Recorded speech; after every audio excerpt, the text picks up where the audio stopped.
Louvado seja nosso Senhor Jesus Cristo. Nós vamos trabalhar nossa reflexão sobre Maria, nosso 68º encontro. Vamos trabalhar essa carta apostólica do Papa João Paulo II, que foi nos entregue no dia 16/10/2002. E assim, podemos dar continuidade, complementando aquilo que falamos na semana passada, sobre os mistérios luminosos que o próprio Papa havia instituído, acrescentando aos outros 3 mistérios do terço: mistérios gozosos, mistérios dolorosos, mistérios triunfantes. Acrescenta então os mistérios da luz. Hoje vamos contemplar Cristo com Maria, um rosto resplandecente como o sol. No número 9 diz o Papa: transfigurou-se diante deles. O seu rosto resplandeceu como o sol. Transfiguração, Mateus 17, versículo 2. A cena evangélica da transfiguração de Cristo, na qual os 3 apóstolos, Pedro, Tiago e João, aparecem como que extasiados pela beleza do Redentor. Pode ser tomada como ícone da contemplação cristã. Fixar os olhos no rosto de Cristo, reconhecer o seu mistério no caminho ordinário, no caminho do dia a dia, e doloroso de sua humanidade, até perceber o brilho divino definitivamente manifestado no ressuscitado glorificado à direita do Pai, que sobe, está à direita do Pai. É a tarefa de cada discípulo de Cristo. E, por conseguinte, também a nossa tarefa. Ser capaz de contemplar todo esse mistério da missão do Cristo realizada em nosso favor. Para experimentar sempre de novo o amor do Pai e gozar da alegria do Espírito Santo.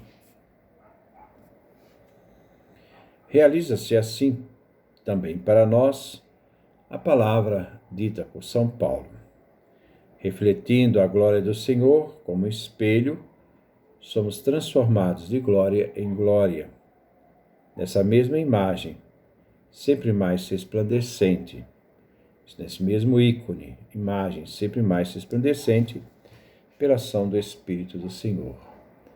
Paulo nos fala na segunda carta aos Coríntios, capítulo 3, versículo 18. Vamos ver então, Maria é modelo de contemplação. Então nos prepara essa contemplação e Maria agora nos dá essa possibilidade de aprofundarmos esse mistério do Cristo, ela que é modelo. A contemplação de Cristo, aqui nós estamos no número 10. A contemplação de Cristo tem em Maria o seu modelo insuperável. O rosto do Filho pertence-lhe sob o título especial. Foi no seu ventre que se plasmou, recebendo dela também uma semelhança humana que evoca uma intimidade espiritual certamente ainda maior. Se Jesus foi concebido da Virgem, gerado pela ação do Espírito Santo, Jesus é todo de Maria. Ao olhar o rosto de Jesus, nós encontramos o rosto de Maria. Ao olhar o rosto de Maria, encontramos o rosto de Jesus. É como se diz, o DNA de Jesus é o DNA de Maria. A contemplação do rosto de Cristo se dedicou com a mesma assiduidade de Maria. Os olhos do seu coração concentram-se, de algum modo, sobre ele, já na Anunciação, quando concebe por obra do Espírito Santo. Nos meses seguintes, começa a sentir sua presença e pressagiar os contornos do menino que está sendo gerado nela.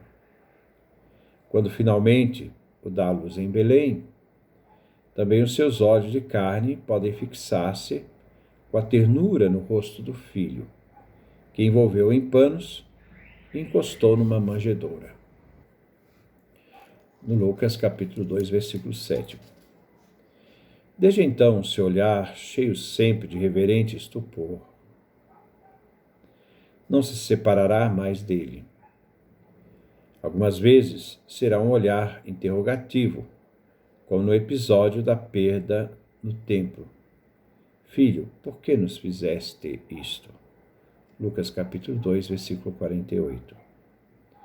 Em todo caso, será um olhar penetrante, capaz de ler no íntimo de Jesus, a ponto de perceber os seus sentimentos escondidos e adivinhar suas decisões, como em Caná. João capítulo 2, versículo 15, Evangelho de João. Outras vezes, será um olhar doloroso, sobretudo aos pés da cruz, onde haverá ainda, de certa forma, o olhar da parturiente, pois Maria não se limitará a compartilhar a paixão e a morte do unigênito, mas acolherá o novo filho a ela entregue na pessoa do discípulo predileto. Na manhã da Páscoa, será um olhar radioso pela alegria da ressurreição, enfim, o olhar ardoroso pela efusão do Espírito no dia de Pentecostes. Atos capítulo 1, versículo 14. Toda essa realidade de Maria, que concebe, traz em seu seio.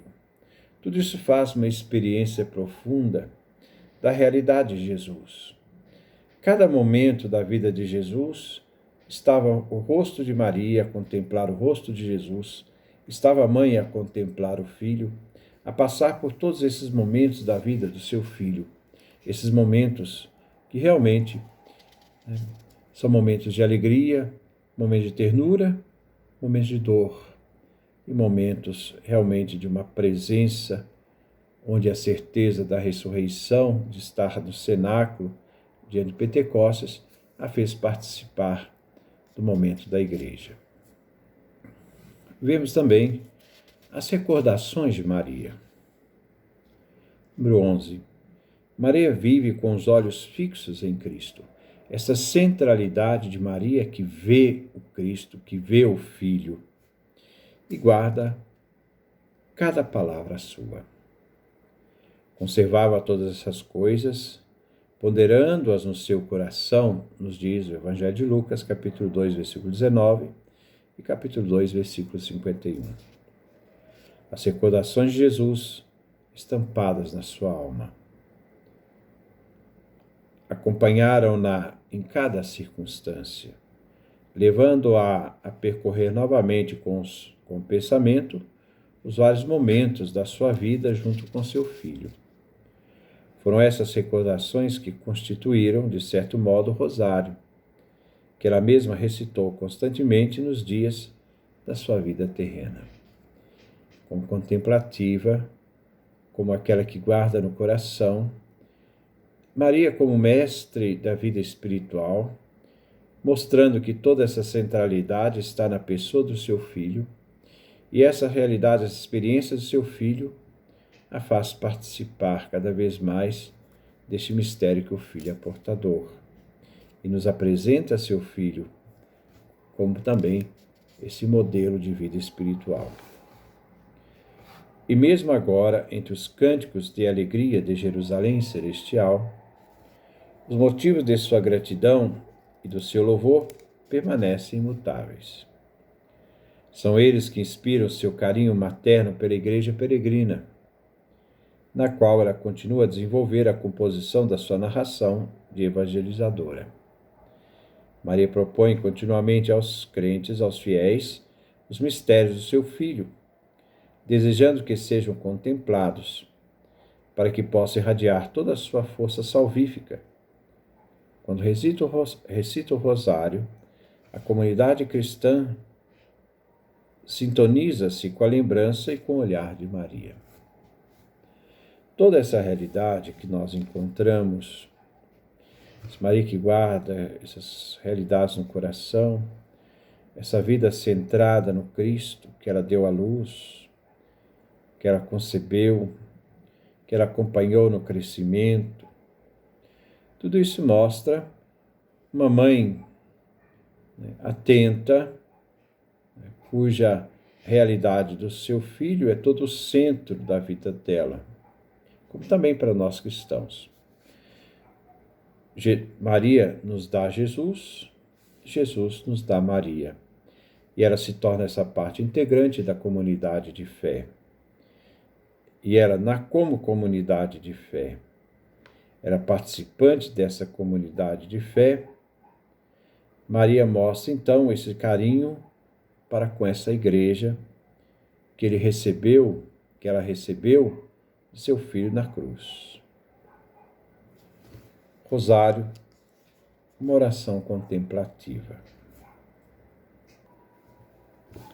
O número 12.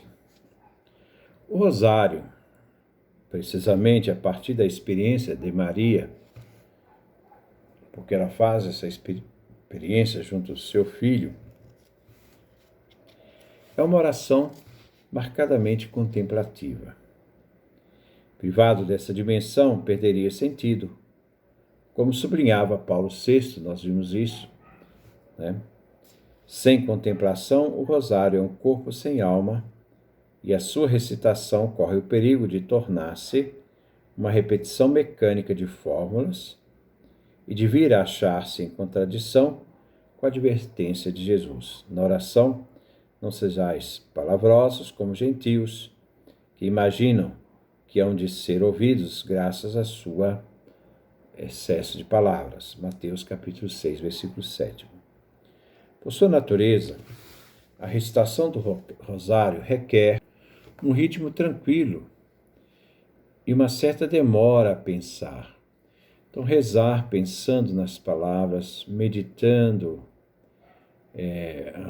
os mistérios, né? É uma forma de nós memorizar os fatos fundamentais da vida de Jesus e da vida de Maria em relação a Jesus.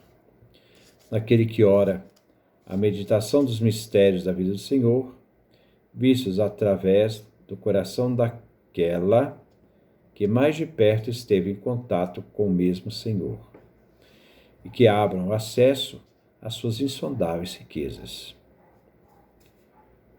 Precisamos de deter-nos neste profundo pensamento de Paulo VI, para dele extrair algumas dimensões do rosário que definem melhor o seu caráter próprio de contemplação cristológica. Rosário é cristológico. Jesus está sempre ela centrada no seu Filho Jesus. Recordar Cristo com Maria, número 13. O contemplar de Maria é, antes de mais, um recordar. Recordar, a palavra diz, trazer de novo ao coração. Convém, no entanto, entender essa palavra no sentido bíblico de memória, que atualiza as obras realizadas por Deus na história da salvação. Uma memória que é exercitada no coração. A Bíblia é a narração de acontecimentos salvíficos, que culminam no mesmo Cristo. Estes acontecimentos não constituem somente um ontem, são também o hoje da salvação. Podemos ver que todo aquele mistério tem a ver conosco hoje. Esta atualização realiza-se particularmente na liturgia.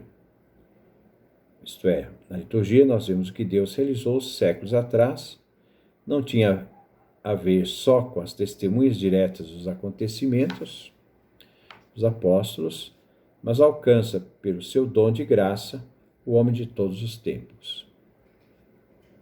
Isto vale, de certo modo, também para qualquer outra piedosa ligação com aqueles acontecimentos. Fazer memória deles, em atitude de fé e de amor, significa abrir-se à graça que Cristo nos obteve com seus mistérios, vida, morte e ressurreição. Por isso nos diz o Papa João Paulo II. Enquanto se reafirma o Concílio Vaticano II, que a liturgia como exercício do ofício sacerdotal de Cristo e culto público é a meta para a qual se encaminha a ação da Igreja e a fonte de onde promana toda a sua força. A Eucaristia faz a Igreja faz a Eucaristia, a centralidade da vida da Igreja na Eucaristia. O cristão chamado a rezar em comum deve também entrar no seu quarto para rezar a sós ao Pai. Então existe uma liturgia pública, onde nós participamos do mistério do Cristo, e existe também um momento de uma dimensão da espiritualidade, de uma contemplação, né, que é uma realidade, mas mais individual, onde se reza ao Pai em segredo, né? Então se deve também entrar no seu quarto para rezar a sós ao Pai. Então ela é pública e privada. Ela é pública enquanto liturgia, celebração do mistério eucarístico, mas também na intimidade entre a pessoa e Deus particular. Mas, segundo ensina o apóstolo, deve rezar sem cessar. 1 Tessalonicenses, capítulo 5, versículo 17. O rosário, com a sua forma específica, situa-se nesse cenário diversificado da oração. É uma oração incessante. E se a liturgia, a ação de Cristo e da Igreja, é ação salvífica por excelência, pública, uma ação pública, o rosário, enquanto meditação sobre Cristo com Maria, é uma contemplação salutar da intimidade da pessoa com Deus e com o mistério da salvação com Cristo e Maria. De fato, a inserção de mistério em mistério na vida do Redentor faz com que tudo aquilo que ele realizou e a liturgia atualizada seja profundamente assimilado e modele a existência. É participação da realidade pública da família que se reúne o corpo de Cristo, a liturgia fundamental, centrada na Eucaristia, e também na realidade da intimidade da relação com Deus, nessa contemplação, onde nós podemos ver, através de Maria, todo o seu Filho, o mistério da salvação que ele realizou por nós. Depois nós vamos dar continuidade, é só mais uma parte, nós vamos pegar dessa carta apostólica do Papa João Paulo II, né? E assim nós fechamos esse tema. Que Deus nos dê a sua graça, a sua bênção, sua face resplandeça sobre nós.